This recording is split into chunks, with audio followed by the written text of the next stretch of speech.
Okay, get up on the roof here at Drew, Henry, and Dean's house at 174 Deer Run. And are we still in Palm Bay? We are technically in Palm Bay. We're still in Palm Bay. I have 3 reminder arrows before I even get off the ladder that I want to talk about. The first one is about the drip edge. So we're going to replace the drip edge with your new roof. If it's shingle, it can be either white or brown, probably white. And if you go metal, it's going to match the metal roof. So if you go bright, shiny silver, then it's going to be bright, shiny silver as well too. The middle arrow is to talk about all the stuff that's up in the gutters here. You see all the granules that you have in the gutters? Well, the granules are washing off the roof and laying in the gutters and then washing out of the downspouts. I'll show you over here. But the granules, in every sense of the word, are the sunblock for your roof, for your home. So when you lose the granules, all the protective chemicals in the asphalt shingles begin to leach out, and then the shingles become extraordinarily brittle, almost like saltine crackers. So in combination with losing the granules, the shingles starting to dry out, you're starting to get what's called lift up on all sides of the roof. And that's when you basically lose the adhesive bond between the back of the shingle and the roof itself. I'll show you, we'll talk more about that. Oh, the other arrow is to talk about the gutters themselves. They're in decent shape, a little dinged up here and there. It's your call. Now, typically with new metal roofs, the gutters come off because they don't match. The other thing too is the rain comes off of a metal roof much faster than a shingle roof. So I would recommend actually scaling your effort and not putting gutters back up if you get a metal roof. Otherwise, we can just gently pull the gutters away if you choose to keep them, put the new drip edge, and then just reinstall the gutters, typically without even taking them to the ground. Here's my sun or granule loss example right here.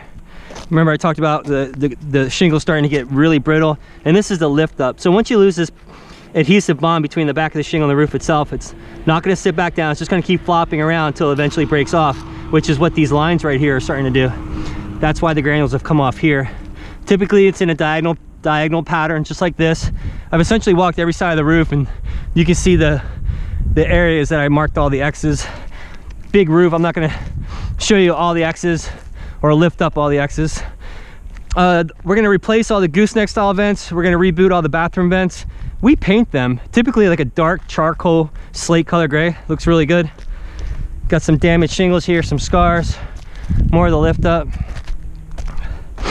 more of the same. Here's some of the patches that were done when the tarp was up here.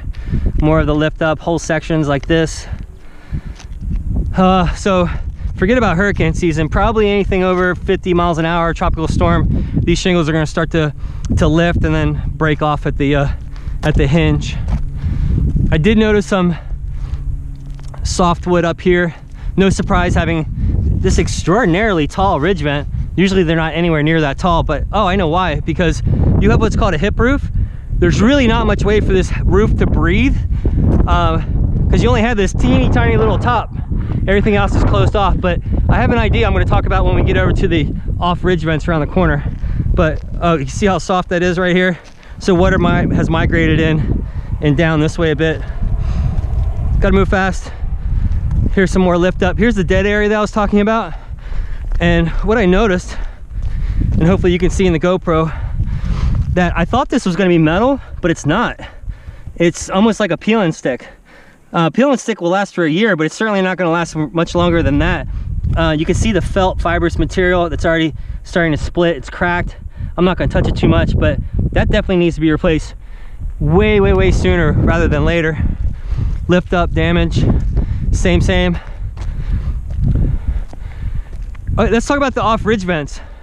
So because you have a hip roof, which is the best roof to have in a hurricane, but you have no top ridge vent, they install these off ridge vents. The only problem, and it is a definite problem, is that off ridge vents are basically a 4-foot wide open window into your attic when there's storm driven rain. So typically we always get rid of the off ridge vents, typically on gable style houses. But you're kind of in a quandary here because you have a hip style roof. However, I had an aha moment while I was coming around the back, and especially because you're an engineer, how does the idea of 2 solar powered vents sound? We only use a company called Attic Breeze Solar Vent. I'll attach their website.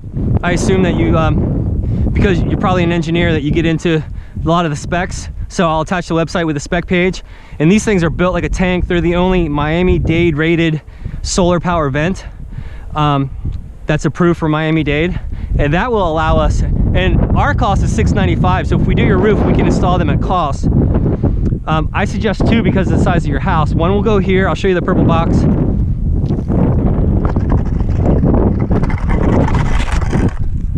Look, I saved it. I saved my model.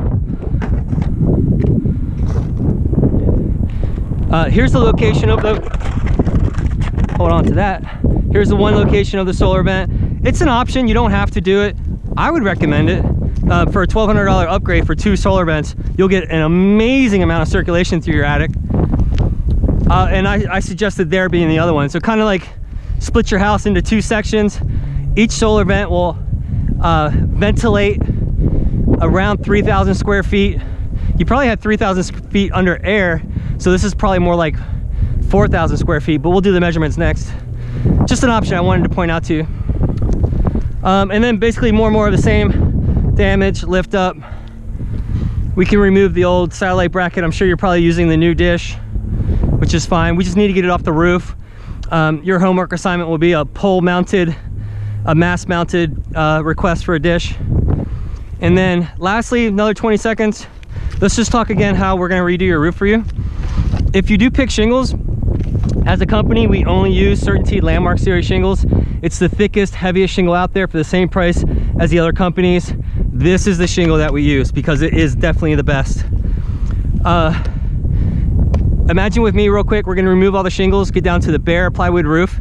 We're gonna inspect every inch of this bare roof. Anything remotely bad, like we talked about here, the dead area, any bad wood we're gonna replace. You get 100 square feet with your new roof. Highly doubt you're gonna need any more than that. It seems like your roof's in very good condition.